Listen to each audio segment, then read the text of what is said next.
જિલ્લાના વાલોડ ખાતે રહસ્યમય રીતે 15 વર્ષીય સગીર ગુમ થઈ જતા પિતાએ પોલીસ મથકે અપહરણની ફરિયાદ નોંધાવી છે।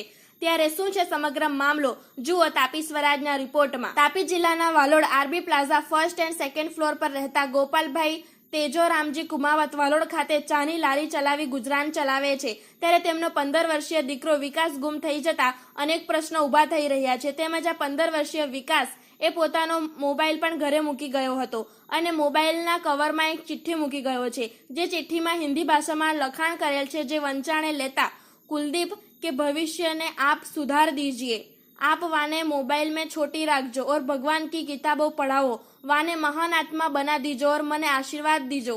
आज से आप मेरे गुरु और है, हमेशा प्रेम से रहना और मुझे आशीर्वाद देते रहना, हमेशा प्रेम से रहना और मुझे आशीर्वाद देते रहना, हमेशा खुश रहना, सबसे प्रेम करना, सबको मुझ जैसा महान बना देना। आपने मुझे 17 साल पाला नहीं, मुझको एक नया मार्ग दिया है।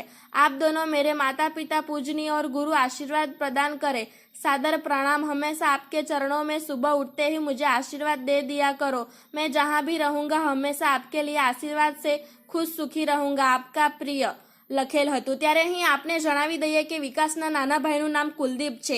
તેમજ ચાની દુકાનના ગલ્લામાં એક ચિઠ્ઠી મળી આવેલ, જેમાં વિકાસે એક કાગળમાં હિન્દી ભાષામાં લખાણ કરેલ, જે વંચાણે લેતા जा रहा हूँ, वापस कभी नहीं आऊँगा, मुझे ढूंढना मत, हमेशा के लिए जा रहा हूँ લખેલ છે। આ બંને કાગળમાં લખેલ લખાણ હિન્દીમાં છે, જે હેન્ડરાઇટિંગ વિકાસની છે તેવું પરિવારજનોએ જણાવ્યું હતું। જો કે આ સગીર વયના દીકરાનું અપહરણ કરવામાં આવેલ હોય તેવી ફરિયાદ તેના પિતા દ્વારા વાલોડ પોલીસ મથકે નોંધાવવામાં આવેલ છે। ત્યારે રહસ્યમય રીતે ગુમ થયેલ 15 વર્ષીય સગીરને શોધવા માટે વાલોડ પોલીસ દ્વારા આગળની કાર્યવાહી હાથ ધરવામાં આવેલ છે।